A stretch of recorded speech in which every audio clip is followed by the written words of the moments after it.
Hello guys, in today's class we are discussing about what is the right way to attempt your exam.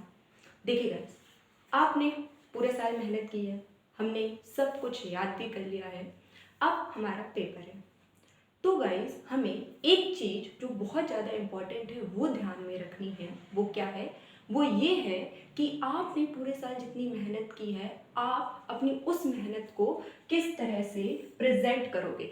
Exam is all about कि आपने जो पढ़ा है आप उसको किस तरह से अटेम्प्ट करते हो, किस तरह से प्रेजेंट करते हो। कई बार क्या होता है हमें पता नहीं होता है और बहुत सी ऐसी गलतियां हैं जो हम एग्ज़ाम अपने लिखते टाइम कर देते हैं और उससे क्या होता है गाइस, हमारे मार्क्स पर इफेक्ट पड़ता है। तो आज के इस वीडियो में हम उन्हीं गलतियों के बारे में डिस्कस करेंगे कि ऐसी कौन सी गलतियां हैं जो आपको अपने एग्ज़ाम को अटेम्प्ट करते वक्त नहीं करनी है। और मैं आपको ये भी बताऊंगी कि आपको अपने एग्ज़ाम को किस तरह से अटेम्प्ट करना है ताकि आप ज़्यादा से ज़्यादा मार्क्स को सिक्योर कर सकें, स्कोर कर सकें। तो जनरली क्या होता है गाइस, हमारी फर्स्ट मिस्टेक क्या होती है?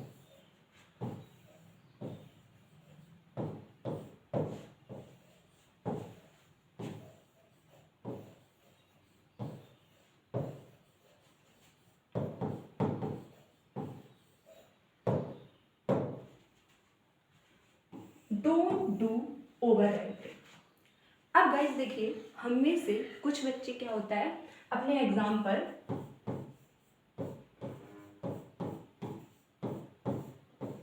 जय माता दी या फिर जय मां सरस्वती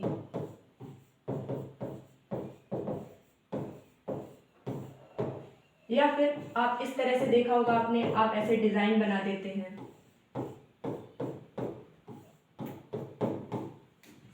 देखिए गाइस, आप इन सब चीज़ों में भरोसा करते हैं, वो एक अच्छी बात है, लेकिन गाइस जो हमारा एग्ज़ाम होता है ना, वो एक फॉर्मल इवेंट होता है। तो एग्ज़ाम में आपको ये सब लिखना अवॉइड करना चाहिए, ये सब नहीं लिखना चाहिए। आप अपने पेपर को जितना ज़्यादा डिसेंट लुक दोगे ना, जितना ज़्यादा सिंपल रखोगे ना, एग्जामिनर के लिए उतना ही ज़्यादा आसान होगा आपकी कॉपी को चेक करना। ये सब चीज़ें आपको अपने एग्ज़ाम के अंदर नहीं लिखनी है। और क्या करते हैं कुछ बच्चे, सजावट बना देते हैं, यहाँ पर ऐसा ऐसा कुछ फूल बना देंगे, ऐसी ऐसी कुछ पत्ती बना देंगे। You should not make these type of design except your drawing exam. ये सारी चीज़ें गाइस आप अपने ड्राइंग एग्जाम में कर सकते हैं, ये डिज़ाइन बनाना, ये फूल पत्तियाँ बनाना। लेकिन जैसे आपका इंग्लिश का पेपर हो गया, मैथ का पेपर हो गया, हिंदी का पेपर हो गया, उन सब में ये सारी चीज़ें आपको नहीं लिखनी है। ये सारी चीज़ें गाइस इनफॉर्मल हो जाती हैं और क्योंकि एग्ज़ाम हमारा एक फॉर्मल इवेंट है तो हमें अपने पेपर को एक डिसेंट लुक देना होता है, इन सारी चीज़ों को अवॉइड करना होता है। फर्स्ट मिस्टेक तो हमारी ये हो गई। सेकेंड इज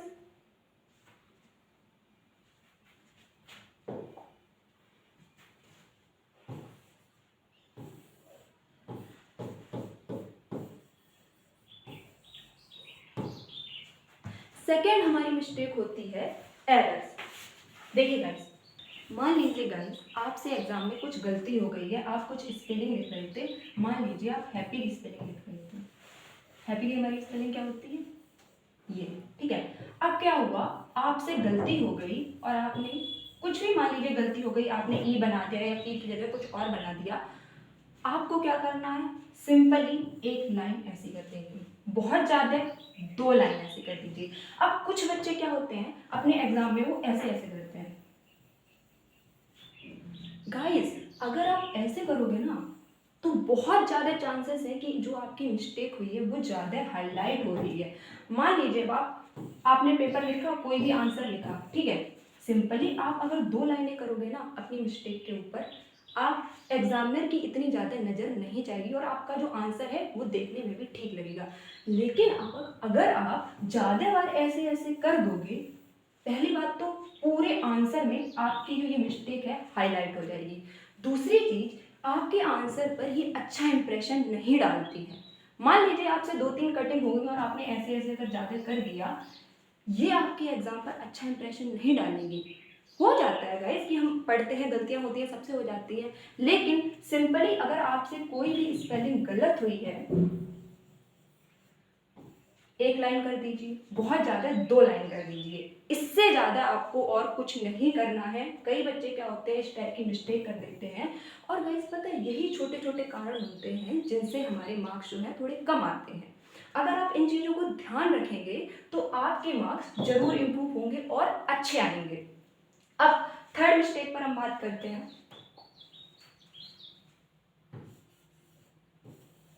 थर्ड है गाइस हमारा स्पेलिंग। देखिए गाइस, इंग्लिश के एग्जाम में अगर आपको ज़्यादा स्कोर करना है, आपको अपनी स्पेलिंग्स पर अच्छे से ध्यान देना होगा। अगर आप कोई भी आंसर लिखते हैं, ठीक है, और उस आंसर को लिखते टाइम आपकी सारी स्पेलिंग सही है, तो ना आपको उस आंसर में पूरे मार्क्स मिलेंगे। क्या होता है, लॉन्ग आंसर होते हैं, उसमें जनरली क्या होता है, जैसे अगर 7 मार्क्स का हुआ या फिर 5 मार्क्स का हुआ लॉन्ग आंसर, आपको 4 मिलते हैं, 4.5 मिलते हैं। वो क्या होता है, इन्हीं छोटी छोटी मिस्टेक्स की वजह से मिलते हैं। हो सकता है आपकी कोई स्पेलिंग में एरर आ गया हो, या फिर आपने ओवर राइटिंग ऐसे ऐसे कर दी हो। तो गाइस मेक श्योर कोई भी आंसर को याद करते समय उसको एक बार लिख कर जरूर देखें, ताकि आपकी जो स्पेलिंग से रिलेटेड एरर है वो ना हो। और गाइस कोशिश कीजिए, अगर मान लीजिए आपको किसी चीज़ की स्पेलिंग नहीं आ रही है, मान लीजिए जैसे सौरव है,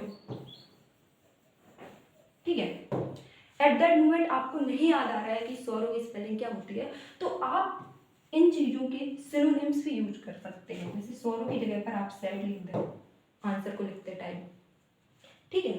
तो थर्ड चीज़ हमें क्या ध्यान रखनी है कि हमें स्पेलिंग्स पर काफ़ी ध्यान देना है और स्पेलिंग को गलत नहीं करना है।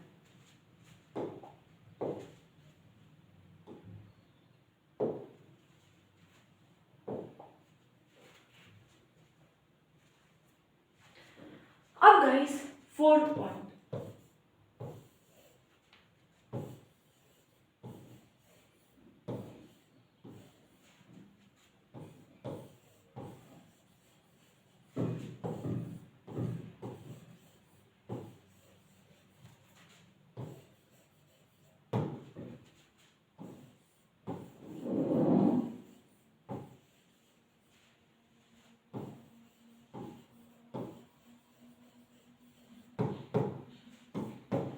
फोर्थ हमारा गाइस जो पॉइंट है वो है solve your paper in proper sequence.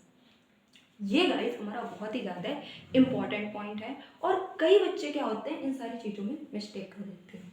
देखिए गाइस, आपके एग्जाम में फर्स्ट होगा, सेकंड होगा, थर्ड होगा, फोर्थ होगा, जब गाइस आप अपनी नोटबुक पर आंसर लिखें तो इनका सीक्वेंस बिल्कुल मत बिगाड़ना।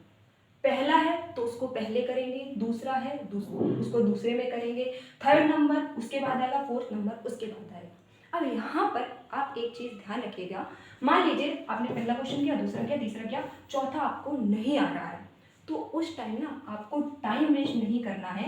जितना भी, मान लीजिए शॉर्ट आंसर है तो आधे से एक पेज में बन जाएगा, तो आपको क्या करनी है, उतनी जगह छोड़ देनी है वहीं पर, और नेक्स्ट 5 अगले पेज से डालकर करने लग जाना है। यहाँ पर क्या होता है गाइस कि हम जनरली, हमारी ऐसी हैबिट होती है, जो कि सही भी बात है, कि एग्जाम में हमें जो पहले आ रहा होता है हम वो पहले करते हैं। ऐसा ही करना चाहिए, लेकिन गाइस हमें जो सीक्वेंस है ना, सीक्वेंस को मेंटेन रखना चाहिए। अब आप देखिए, ऐसा होता है जो एग्जामिनर होता है ना, उसके पास सिर्फ एक कॉपी तो है नहीं, उसके पास एक दिन में बहुत सारी कॉपियाँ आती हैं।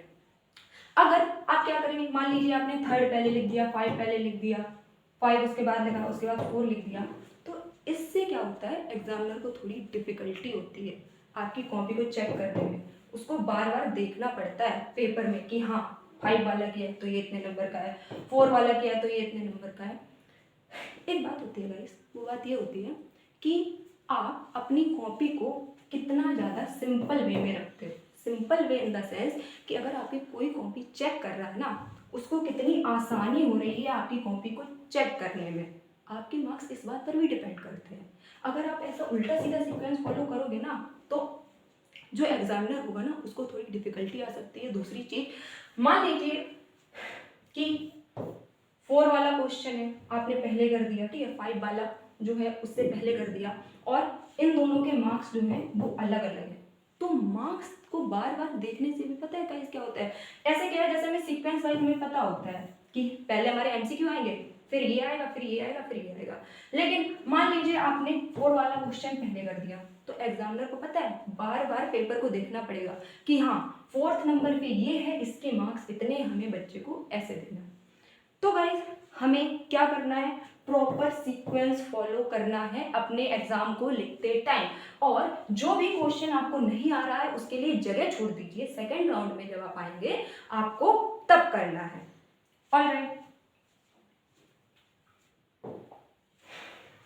अब गाइस कुछ इंपॉर्टेंट चीजें जो हमारे पास होनी चाहिए एग्जाम के टाइम। वैसे आप सबको पता होगा, फिर भी मैं आपको बताती हूँ। आपके पास जनरली पेन होना चाहिए, एक ब्लू, ब्लैक, आपके पास पेंसिल होनी चाहिए, रबर होना चाहिए, शार्पनर होना चाहिए एंड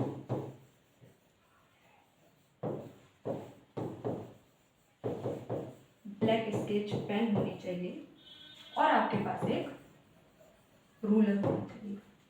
पेन तो सभी जानते हैं, ब्लू और ब्लैक का यूज करते हैं। एक और चीज गाइस इंपॉर्टेंट याद रखिएगा कि आप अपने एग्जाम में कभी भी रेड या फिर ग्रीन कलर का यूज ना करें। एग्जाम में आपको गाइस रेड और ग्रीन कलर का यूज नहीं करना है, आपको मोस्टली ब्लू कलर यूज कर सकते हैं, आप ब्लैक कलर यूज कर सकते हैं। इसके अलावा आप चाहे तो ब्राउन कलर का स्केच पेन भी रख सकते हैं, लेकिन अगर ब्लैक कलर का रखिए वो ज्यादा सुटेबल है। पेंसिल रखनी चाहिए आपको अपने पास, रबड़ रखना चाहिए, शार्पनर रखना चाहिए, रूलर गाइस होती है हमारी, जिसे पैमाना बोलते हैं, पटरी, जिससे आप लाइन खींचते हैं। ठीक है, तो ये सारी कुछ गाइस इंपॉर्टेंट चीजें हैं जो हमारे पास होनी चाहिए। अब गाइस मेरे पास ये जो है 2025 का पेपर है। इस पेपर के अकॉर्डिंग मैं आपको ये बताऊंगी कि आपको किस तरह से सॉल्व करना है। मैं गाइस एक और बात आपको बता देती हूँ कि मैं आपको ये नहीं बता रही हूँ कि आपको आंसर में क्या लिखना है, मैं आपको ये बता रही हूँ कि आपको अपना आंसर कैसे लिखना है ताकि आप अपने एग्जाम में ज़्यादा से ज़्यादा स्कोर कर पाओ। ठीक है, तो गाइस सबसे पहले आपको पेपर मिलेगा, आपको तसल्ली से सबसे पहले अपने पूरे पेपर को पढ़ना है कि आपके पेपर में क्या क्या आया है। जैसा कि हमें पता है जो हमारा इंग्लिश का पेपर है, मैं आपको इंग्लिश के पेपर के बारे में बताऊंगी, वो 2 पार्ट्स में होता है, part A and part B. Part A में आपके पास होंगे 20 MCQ, जिसके लिए आपको एक OMR शीट मिलेगी। आपको उस OMR शीट पर ऐसे होता है गाइस, ऐसे गोला बना होगा ABCD, इसमें से जो भी सही है आपको उसको, मान लीजिए अगर किसी का आंसर बी है तो आपको ऐसे उसको भरना होता है।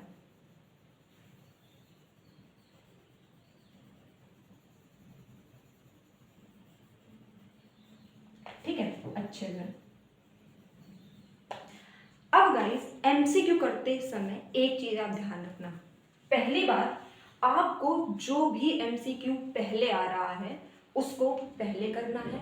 मान लीजिए कोई MCQ ऐसा है फर्स्ट सेकंड थर्ड जो आपको नहीं आ रहा है, आपको क्या करना है, पेंसिल लेनी है और ये जो पेपर है ना इस पर हल्का सा टिक लगा देना है। जैसे आपको मान लीजिए फर्स्ट सेकंड थर्ड है, थर्ड वाला नहीं आ रहा है, पेंसिल से क्या करना है, थर्ड पर हल्का सा टिक लगा देना है। और ये टिक इसलिए लगाना है गाइस ताकि आपको हड़बड़ी ना हो एट द मोमेंट।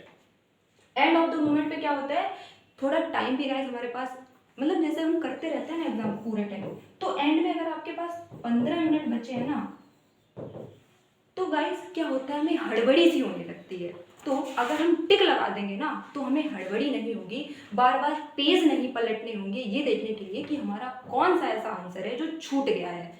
मान लीजिए आपको थर्ड नहीं आ रहा है, आपने पेंसिल से क्या किया, टिक लगा दिया, और जो भी आपको MCQs आ रहे हैं अपनी OMR शीट में उसको भर लेना है अच्छे से। ठीक है, अब गाइस आपका आता है पार्ट बी। पार्ट बी में क्या होता है गाइस, हमारा राइटिंग पोर्शन। यानी कि गाइस हमारा इसमें एप्लीकेशन होगा, ऐसे होगा, और हमारा लेटर राइटिंग होगा, शॉर्ट आंसर होंगे, लॉन्ग आंसर होंगे, अनसीन पैसेज होगा, स्टोरीज होगी। ठीक है, तो गाइस अब मैं 1 बाय 1 करके आपको बताऊंगी कि सही तरीका क्या होता है एग्जाम को अटेम्प्ट करने का। आपने एमसीक्यू कर लिए। अब गाइस जब भी आप अपना पेपर खोलोगे, ठीक है, जो अपनी नोटबुक होगी, मान लीजिए ये नोटबुक का आपका पेज है, ठीक है, आपको सबसे पहले पता है क्या करना है, आपको लिखना है ब्लैक स्केच से पार्ट बी, सिंपली रूलर से इसके नीचे एक लाइन कर देंगे, ठीक है, रूलर की हेल्प से। अब कई बार क्या होता है, हम ऐसे भी लिखते हैं पार्ट बी, हमने इधर कुछ डिजाइन बना दी, इधर कुछ डिजाइन बना दी। ये सारी चीजें करने से गाइस हमें बचना चाहिए, इन सारी चीजों को अवॉइड करना चाहिए। सिंपली आप या तो लाइन कर दीजिए, या फिर बहुत ज्यादा है तो आप ऐसे कर दीजिए, या तो आप स्ट्रेट लाइन बनाइए या तो आप कर्वी लाइन बनाइए। ठीक है, इतना कर सकते हैं, इससे ज्यादा गाइस नहीं करना है आपको। आपको अपने पेपर को एक डिसेंट लुक देना है और ओवर राइटिंग नहीं करनी है। ठीक है, हमने पार्ट भी डाल लिया। उसके बाद क्या करना है, हमें लिखना है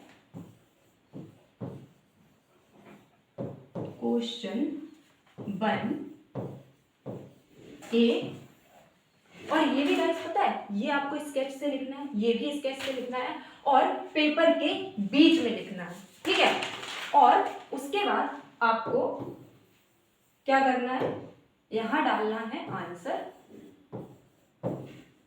ब्लू पेन से, और जो भी आंसर है लिख देना है। ठीक है, पहला हमारा जो क्वेश्चन है इसमें, इस पेपर के अकॉर्डिंग, वो है हमारा अनसीन पैसेज। अनसीन पैसेज क्या होता है, एक हमें पैसेज दिया जाता है और उस पैसेज को पढ़कर हमें क्वेश्चंस के आंसर देने होते हैं। इसमें 4 क्वेश्चन दिए गए हैं, आपको पैसेज को पढ़ना है। उसके बाद अब देखिएगा, जैसे आपका पहला क्वेश्चन आंसर हो गया, अब जब आप दूसरा लिखेंगे ना, जैसे मान लीजिए आप दूसरा कर रहे हैं, तो आपको बीच में ऐसे डालना है question 1 and B, simply line कर देनी है। तीसरे, अब जब आप इसका आंसर लिख लेंगे, यहाँ पर जो आंसर है आपने आंसर लिख दिया, अब क्या करेंगे, आप थर्ड आंसर लिखेंगे, तो आपको ऐसे लिखना है क्वेश्चन 1C। ये जरूर डालना है गाइस, क्वेश्चन 1 कर रहे हैं, कौन सा कर रहे हैं, सी कर रहे हैं, ए कर रहे हैं, बी कर रहे हैं। दूसरी चीज, प्रॉपर सीक्वेंस फॉलो करना है, और अगर आपको कोई भी क्वेश्चन का आंसर नहीं आ रहा है, उसके लिए एक जगह छोड़ दीजिए, बस सिंपल आगे करना स्टार्ट कर दीजिए। तो ये तो था हमारा रीडिंग कॉम्प्रिहेंशन, हमें किस तरह से करना है मैंने आपको बता दिया। अब गाइस इसमें जो सेकंड क्वेश्चन है वो ये है, या तो आप एप्लीकेशन लिखिए अपने प्रिंसिपल को, या फिर आप लेटर लिखिए। अब एप्लीकेशन लिखते टाइम गाइस जो सबसे ज्यादा इंपॉर्टेंट चीज है वो है एप्लीकेशन का फॉर्मेट और उसकी स्पेलिंग्स। आपको एप्लीकेशन का फॉर्मेट मैंने बताया हुआ है, अगर आपने नहीं देखा है उसको देख लीजिएगा। एप्लीकेशन लिखते टाइम गाइस आपको पहली चीज फॉर्मेट उसका सही होना चाहिए, दूसरी चीज आपकी स्पेलिंग्स एरर नहीं होनी चाहिए। ठीक है, अगर आप इन दोनों चीजों का ध्यान रखते हैं तो जो आपका ये एप्लीकेशन है ना, इसमें आपको पूरे मार्क्स मिलेंगे। और देखिए, जैसे कि ये क्वेश्चन नंबर 2 है, आपको पता है इसको कैसे लिखना है। सबसे पहले डालेंगे आप क्वेश्चन 2, इसके बाद गाइस नीचे आपको, अगर आप लेटर लिख रहे हैं तो यहां पर लेटर लिखिएगा,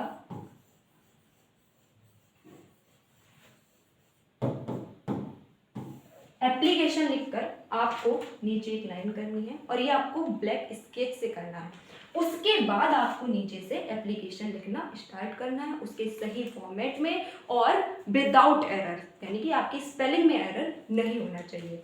यहाँ से हमारा सेकंड क्वेश्चन हो गया। अगर आप मान लीजिए अगर आप लेटर लिख रहे हैं तो इसी एप्लीकेशन की जगह पर आप क्या लिख देंगे,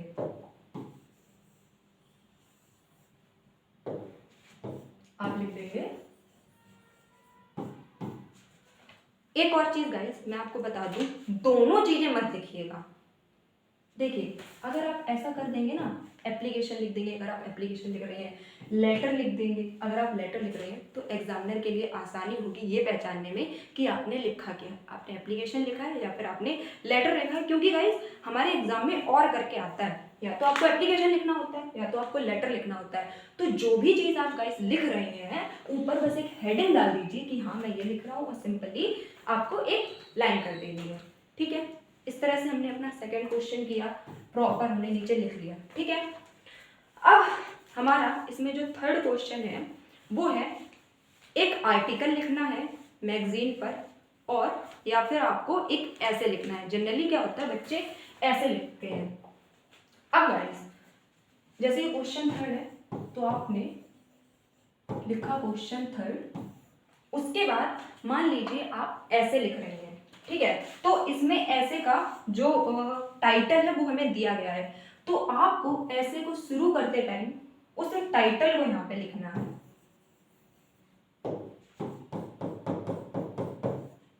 ठीक है, और इसमें हमें टाइटल दिया गया है इस पेपर के अकॉर्डिंग एन इंडियन फेस्टिवल, तो आपको लिखना है एन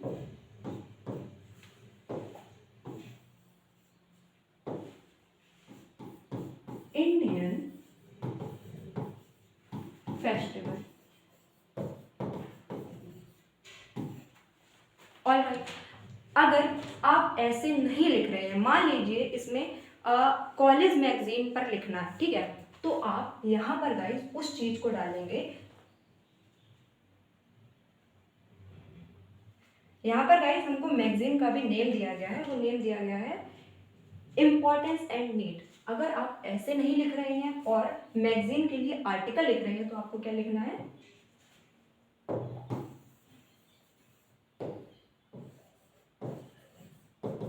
आर्टिकल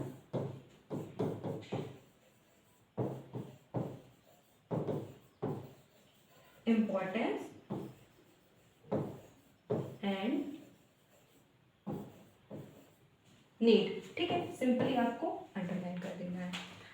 ऐसे लिख रहे हैं तो आपको ऐसे का टाइटल डाल देना है। अगर आप मैगजीन पर आर्टिकल लिख रहे हैं तो आपको उसका टाइटल डाल देना है, उसके बाद स्टार्ट करना है। यहाँ पर एक और चीज गाइस, अगर आप ऐसे लिख रहे हैं आर्टिकल लिख रहे हैं, दोनों में से कोई भी चीज लिख रहे हैं, आपको अपनी तरफ से हिंट नहीं लिखने होते हैं। आपको इसमें ये जो हिंट दिया गया है ना, जैसे इसमें फेस्टिवल पे हमें ऐसे लिखना है, उसके लिए हिंट्स दी गई हैं। when it is celebrated, why it is celebrated, how it is celebrated, why do you like the festival। आपको गाइस इन्हीं का यूज करना है। देखिए मान लीजिए आपने ऐसे लर्न किया होगा, उसमें हेडिंग्स कुछ और होंगी, लेकिन गाइस हेडिंग के अंदर का जो मटेरियल होता है वो तो एक ही जैसा होता है ना। ठीक है, जैसे मान लीजिए इसमें लिखा है व्हेन इट इज सेलिब्रेटेड। ठीक है, इसका मतलब क्या है, हम कब मनाते हैं, कोई भी इंडियन फेस्टिवल है हम कब मनाते हैं। तो मान लीजिए आपने याद किया है, अपनी नोटबुक से याद किया है या किसी भी चीज़ से याद किया है, उसमें कुछ और लिखा है, लेकिन गाइस आप वो तो चीज़ सेम लिखी होगी ना कि इसको मनाया कब जाता है। जैसे कि गाइस जो दीपावली होती है वो कार्तिक मास में मनाई जाती है। ठीक है, तो जो कार्तिक मास है वो तो सेम रहेगा ना, चाहे वो किसी भी बुक में लिखा हो। तो गाइस मेनली क्या करना है, हम कई बच्चे क्या होते हैं ऐसी मिस्टेक कर देते हैं, वो दूसरी हेडिंग्स का यूज़ करते हैं। आपको गाइस दूसरी हेडिंग्स का यूज़ नहीं करना है, इसमें जो हेडिंग्स दी गई है उन्हीं हेडिंग्स का यूज़ करना है, और अंदर का जो मटेरियल है वो तो सेम ही रहता है गाइस। अंदर का मटेरियल कभी चेंज नहीं होता है, चेंज जो होते हैं वो बाहर की हेडिंग्स चेंज हो जाती हैं, मतलब तो सेम रहता है ना। तो ऐसे लिखते टाइम हमें पहली बात तो वो टाइटल डाल देना है जिस पर हम लिख रहे हैं। दूसरी चीज, जो हमें हिंट्स दी गई हैं, जो हमें हेडिंग्स दी गई हैं, उन्हीं हेडिंग्स का यूज करना है। ठीक है, हमारा ये वाला पार्ट हो गया। अब गाइस हमारा जो फोर्थ क्वेश्चन है गाइस हमारा इनडायरेक्ट स्पीच। फोर्थ में हमारे ए दिया गया है, बी दिया गया है, सी और डी दिया गया है। ए में हमें इनडायरेक्ट स्पीच दी गई है, बी में हमें पैसिव वॉइस दी गई है, सी में हमें पंक्चुएशन दी गई है, और डी में हमें एक स्टोरी दी गई है। अब गाइस जब आप क्वेश्चन 4 लिखोगे तो आपको ऐसे लिखना है, क्वेश्चन 4 ए। ठीक है, आपको डालना है आंसर। इसके बाद गाइस हमारे फर्स्ट क्वेश्चन में दिया गया है चेंज इनटू इनडायरेक्ट स्पीच। आपको पता है क्या करना है, पहले आपको यहाँ पर एक छोटी सी हेडिंग डालनी है, इनडायरेक्ट स्पीच। इतना लिखने के बाद जो भी आपको डायरेक्ट स्पीच दी गई है उसका इनडायरेक्ट बना के यहाँ पर लिखना है। एक और चीज याद रखना गाइस, एग्जाम में कभी भी आपको क्वेश्चंस को नोट नहीं करना होता है, आपको हमेशा आंसर्स लिखने होते हैं, और आंसर्स भी हमें इस तरह से लिखने होते हैं ताकि हमारे एग्जामिनर को ये जानने में आसानी रहे कि हमने किया क्या है। अब क्वेश्चन 4 का ए है, इसमें आप क्वेश्चन तो लिखेंगे नहीं, लेकिन एग्जामिनर जो है उसको कितनी आसानी हुई ये जानने में कि आपने जो आंसर दिया है वो किस चीज का दिया है। क्योंकि हमारे क्वेश्चन 4 के ए में क्या था, इनडायरेक्ट स्पीच थी। सिंपली आपको हल्की सी हेडिंग डालनी है, इनडायरेक्ट स्पीच, उसके बाद जो डायरेक्ट स्पीच दी गई है उसका इनडायरेक्ट यहाँ लिखना है। ठीक है, अब क्वेश्चन 4 का बी है, तो आपको दोबारा से क्वेश्चन 4 यहाँ पे डालना है बी। इसमें क्या दिया guys, change into passive voice. तो जब आप आंसर लिखोगे तो यहाँ पर डालोगे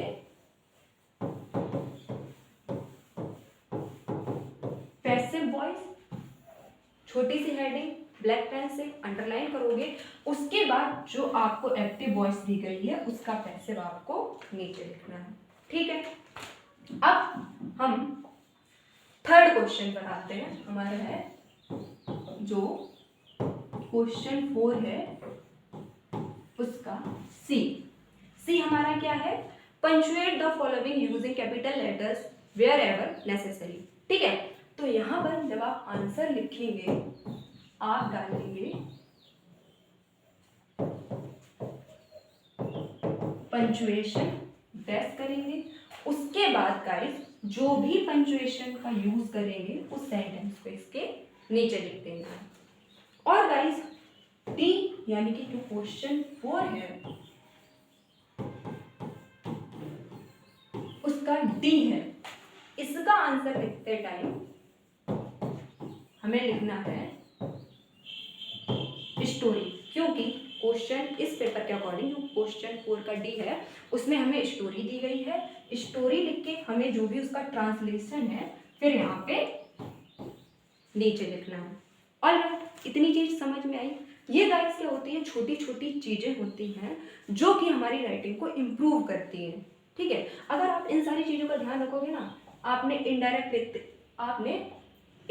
बनाते समय इनडायरेक्ट लिख दिया, पैसिव वॉइस बनाते समय पैसिव वॉइस लिख दी, पंचुएशन करते टाइम पंचुएशन की हल्की सी हेडिंग डाल दी, एंड स्टोरी करते टाइम स्टोरी की हेडिंग डाल दी। इससे क्या होगा, एग्जामिनर को आसानी होगी ये आइडेंटिफाई करने में कि आपने अपने आंसर में किया क्या है।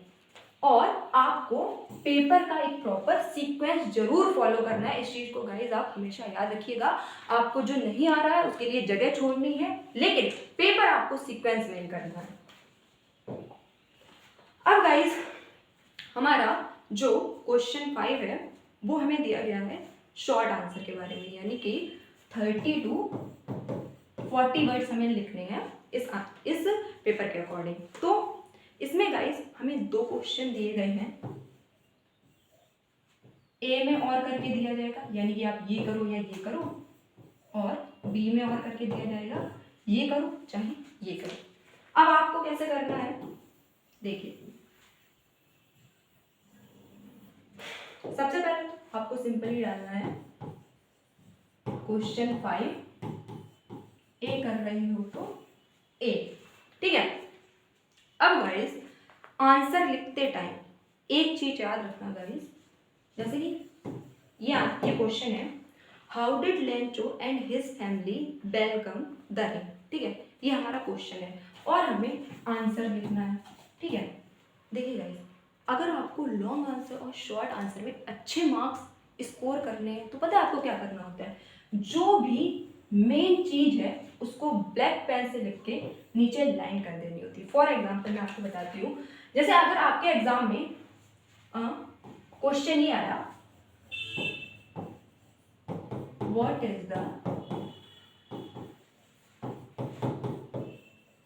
Capital of India. ठीक है, हालांकि ये आएगा नहीं, मैं आपको जस्ट एक एग्जाम्पल बता रही हूँ। एंड आंसर, ठीक है। तो आपको पता है हम आंसर ऐसे लिखेंगे, India is the Delhi is the capital of India. यहाँ पर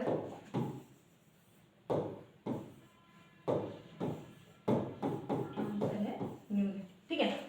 जनरली क्या होता है, यही होता है आंसर लिखने का तरीका, हम ऐसे ही लिखते हैं। आपको इसमें क्या करना है, इसमें मेन चीज क्या है, मेन चीज है ये न्यू दिल्ली। अब आपको पता है क्या क्या करना है, आपको सिर्फ इस न्यू दिल्ली को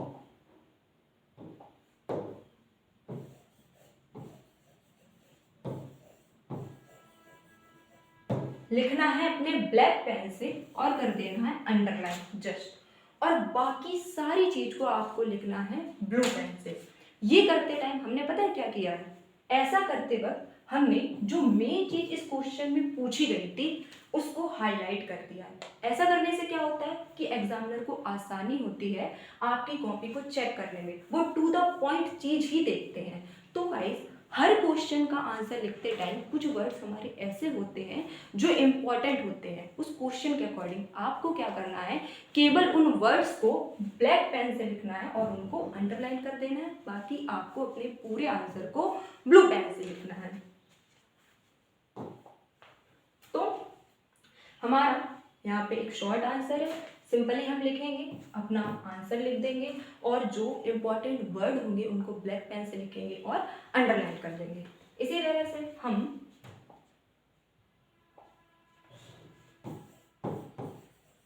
क्वेश्चन 5 भी करेंगे और सिंपली आंसर लिख देंगे, जो भी हाइलाइट्स वर्ड होंगे, जो भी इंपॉर्टेंट वर्ड होंगे उनको ब्लैक पेन से लिखकर अंडरलाइन कर देंगे, ठीक है। ये तो हो गया हमारा एक। अब हमारा 6th क्वेश्चन है, answer any one of the following in about 60 word. अब यहाँ पर क्या है गाइस, हमें 2 क्वेश्चन दिए गए हैं इस पेपर के अकॉर्डिंग, जो क्वेश्चन 6 है, ठीक है। यहाँ पर हमें 2 क्वेश्चन दिए गए हैं और 2 में से कोई एक करना है। यहाँ पर गाइस आप ध्यान रखिएगा, अगर आप ए वाला कर रहे हैं तो आपको डालना है 6 का ए, और अगर आप बी वाला कर रहे हैं तो आपको डालना है क्वेश्चन 6 बी। आपको गाइस अपने एग्जाम में क्लैरिटी रखनी है चीज की, क्लैरिटी इन द सेंस कि क्वेश्चन में तो ये लिखा है कि दोनों में से एक करना है, लेकिन एग्जामिनर को कैसे पता चलेगा कि आपने दोनों में से कौन सा वाला किया है। इसीलिए हमको क्लियर रखने के लिए, अगर आपने ए किया है तो आप 6A डाल लेंगे, आपने अगर बी किया है तो आप 6B डाल लेंगे, ठीक है। ये हो गया। अब हमारा 7th वाला क्वेश्चन है, in the state of mind was the point in beginning what happened in the dust fell on him right. देखिए गाइस, अब जो हमारा क्वेश्चन 7 है इसमें क्या है, एक क्वेश्चन हमें दिया गया है और दूसरी चीज हमें कोई भी पोम लिखनी है, ठीक है। पोम जो कि इस पेपर में ना दी गई हो। अब गाइस आंसर तो आपको वैसे ही लिखना है जैसा मैंने आपको बताया है, क्वेश्चन 7 डालना है, आप आंसर लिख रहे हैं तो आपको सिंपली जैसा मैंने बताया है आंसर वैसे ही लिखना है, जो इंपॉर्टेंट वर्ड्स हो उनको ब्लैक पेन से हाईलाइट कर देना है। अब गाइस पोम कैसे लिखनी है, आपको पोम लिखने का सही तरीका देखिए गाइस, जनरली क्या होता है, क्योंकि 4 लाइनों की पोयम है, ठीक है, सिंपली हम लिख देते हैं 1 2 3 4 4 लाइनों की पोयम लिख दी, जो कि गलत नहीं है, जो कि बहुत सही चीज है, ठीक है। आपको क्या करनी है, छोटा सा एक इम्प्रूवमेंट करना है जिससे आपके मार्क्स जो है और अच्छे आएंगे। वो इम्प्रूवमेंट ये करना है कि आपको आंसर लिखते टाइम पहली चीज गाइस, एक चीज याद रखना, इंग्लिश के एग्जाम में आपको जितने भी चैप्टर्स है ना आपके सिलेबस में, सभी के चैप्टर नेम और उनके राइटर नेम याद जरूर होने चाहिए, ये एक इम्पॉर्टेंट चीज होती है। दूसरी चीज गाइस, आप जिस भी चैप्टर की पोम लिख रहे हैं, ठीक है, आपको ऐसे लिखना है, पोम डालनी है, हल्का सा डैश लगाना है, जिस भी चैप्टर की पोम आप लिख रहे हैं, याद रखना उस चैप्टर का नाम और उसके नीचे उसके जो राइटर हैं उनके राइटर का नाम जरूर लिखना। आप सिंपली 4 लाइनों में पोएम लिख सकते हैं, उसमें कोई बुराई नहीं है, वो सब बच्चे करते हैं, लेकिन ये चीज़ें क्या होती है, ये चीज़ें आपकी राइटिंग को थोड़ा इन्हेंस करती हैं।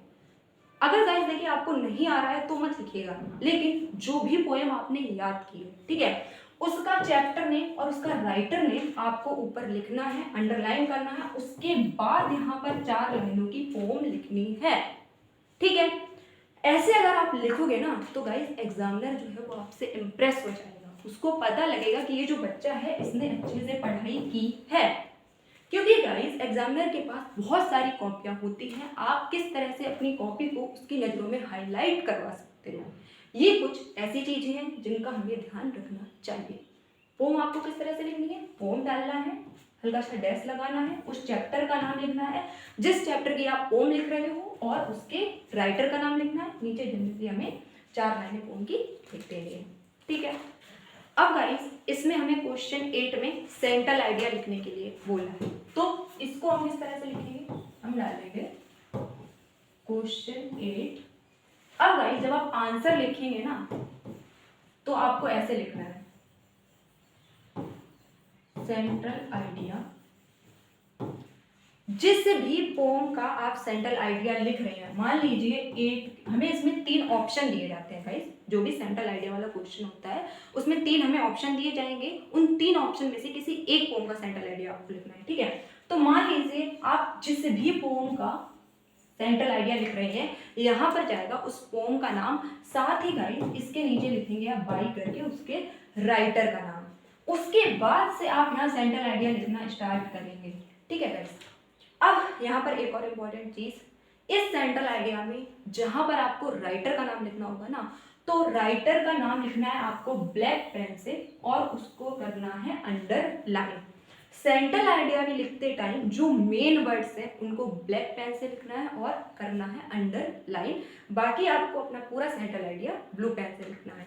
यहाँ पर एक इंपॉर्टेंट चीज ध्यान रखनी है, वो ये ध्यान रखनी है कि आप जिस भी पोम का सेंट्रल आइडिया लिख रहे हो उसका नाम जरूर मेंशन करना, साथ ही उसके राइटर का नाम, साथ ही हमारे क्वेश्चन में आप जैसे ए का लिख रहे हैं तो यहाँ पर ए लिखोगे, बी का लिख रहे हो तो यहाँ पर बी लिखोगे और सी का लिख रहे हो तो यहाँ पर सी लिखोगे, ताकि एग्जामिनर को ये क्लैरिटी रहे कि आपने किसका सेंट्रल आइडिया लिखा है। हो गया हमारा 9 क्वेश्चन। अब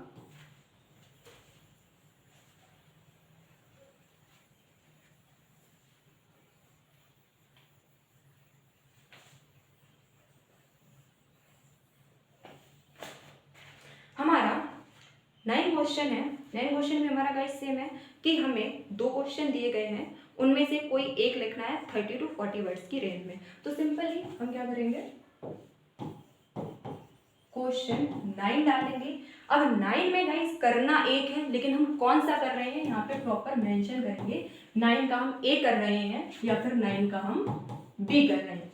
सिंपली यहाँ पर हम आंसर डाल देंगे, आंसर लिखेंगे, जो हमारे वर्ड होंगे, जो हमारे हाईलाइट करने के लिए वर्ड होंगे, उनके लिए हम क्या करेंगे, ब्लैक पेन का यूज करेंगे और उन वर्ड्स को अंडरलाइन कर देंगे। सिंपली हमें यहाँ पे अपना आंसर लिखना है। अब यहाँ पर जो हमारा 10th और लास्ट क्वेश्चन है उसमें भी सिंपली हमको यही फॉलो करना है।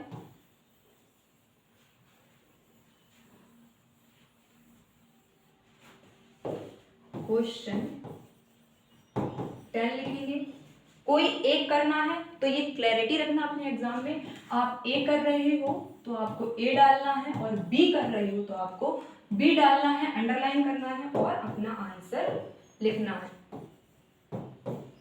60 वर्ड्स की रेंज में, ठीक है गाइस। देखिए गाइस, आपने पूरे साल पढ़ाई की, पूरे साल मेहनत की है, एग्ज़ाम जो होता है वो सिर्फ ये नहीं देखता है कि आपने कितनी मेहनत की है, एग्ज़ाम हमारा ये भी देखता है कि आपने अपनी मेहनत को, जो पढ़ाई की है, किस तरह से प्रेजेंट किया है। आज के इस सेशन में गाइस हमने कुछ ऐसी इंपॉर्टेंट चीज़ें जानी हैं जिनका यूज़ करके आप अपने स्कोर को बढ़ा सकते हो। ये सारी चीज़ें अगर गाइस आप ध्यान रखेंगे तो आपका जो पेपर होगा ना वो और बच्चों से ज़्यादा अच्छा होगा। ये गाइस छोटी छोटी चीज़ें होती हैं जिनका ध्यान रख कर हम मैक्सिमम स्कोर कर सकते हैं। तो guys let's wind up the session. Wishing all of you a very best. अपने एग्जाम को अच्छे से देना, शांत मन से देना, और जो भी मैंने चीज़ें बताई हैं उनका ध्यान रखना। Thank you so much.